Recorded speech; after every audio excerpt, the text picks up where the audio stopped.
I'm Neil Tyson, New York City, Hayden Planetarium, astrophysicist. First, it was a brilliant studies you're doing here. I think it's just, anytime you learn something about yourself and you think you know yourself is a remarkable moment. Let me just ask, I have my own metrics for the change in society over the years.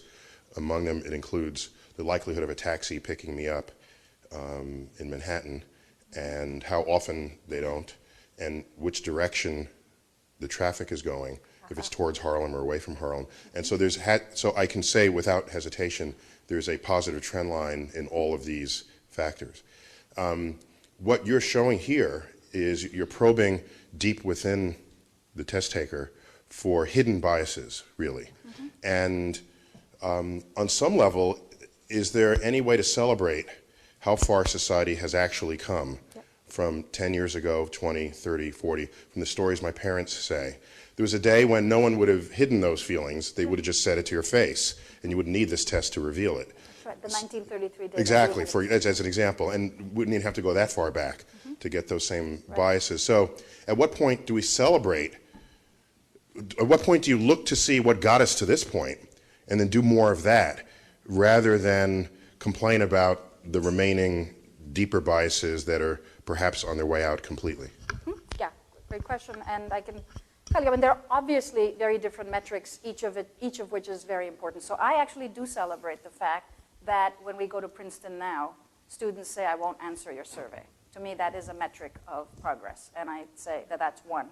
The difficulty, of course, is, as you and I know, that if you look at audit studies, if you look at housing and employment and healthcare and so on, we see that these haven't changed. Most recently, we did a study in which you send two patients to see a doctor, both patients have exactly the same kind of arthritis in their knee.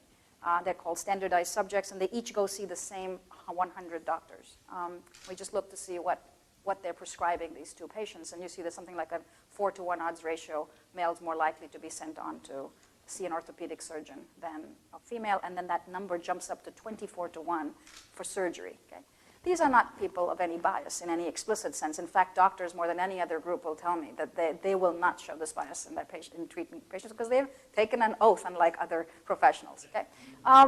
And so if I use that metric, then there is much less room for hope, although I bet that doctors today are much less biased, even compared to their, to their immediate predecessors 20 years ago. So the hope, the blacks wouldn't have been admitted to the hospital. Right, in the first place. But my black friend, who is a doctor, does not carry an organ donor card.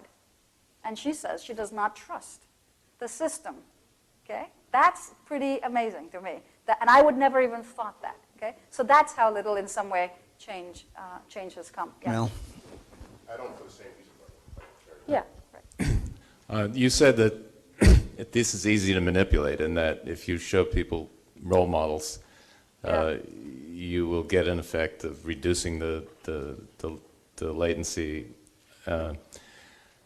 So this confirms something that I felt for years, which is, although I hate the current administration in Washington, I think in the future we may look back and say the presence of Colin Powell and Condoleezza Rice in that government, the times that their faces appeared on television, that their voices made a difference, will perhaps be the most important thing about this administration, ironically. I would have to agree that, and again, these agents of change are very interesting. Some of the stuff changes when large covariations change, right? So number of women in the workforce, and I have to think of, and we each make these errors ourselves. So this is why I'm looking to us here as part of the problem, because a few months ago I was being wheeled in for surgery, and I was lying on the gurney, and I saw a nurse, and I said, "Could you tell the anesthesiologist that I can't take this type of anesthesia, blah, blah, blah." And she said, "I am the anesthesiologist."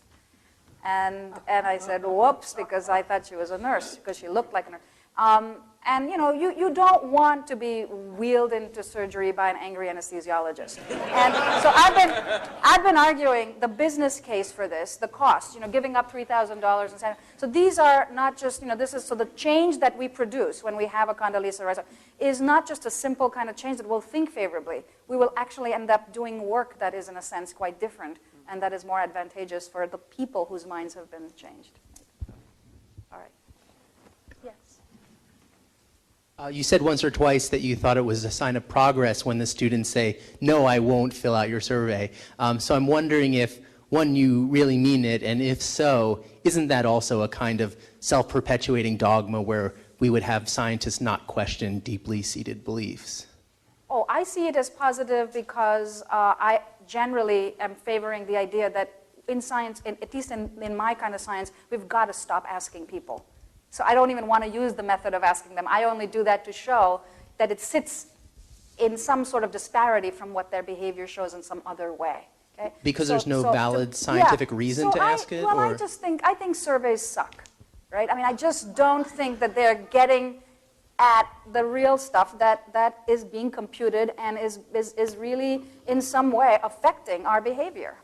And so I'm not too concerned about the survey data because my hope is that over time we'll show that you can put them to rest. I mean, for certain things it's fine to say who you're going to vote for and who you vote for is likely to, but again, if it's a David Duke, you're not going to say who you vote for. So even in a situation where people are usually willing to tell you what they're going to do, even there, you're just not easily seeing either people reporting the truth, but that's much less of interest to me. I believe that we can construct surveys on which we can figure out ways to ask the question in such a way to get good, decent data. But I just don't believe that we have access to most of the contents of our consciousness. So that's all right. I'm happy to take more questions, but I know that you have other things going on. All right, and I want to hear Richard, so I hope Well, I think there'll probably be more questions afterwards that you'll be able to shed some light on after this as well. Thank you. Thank you.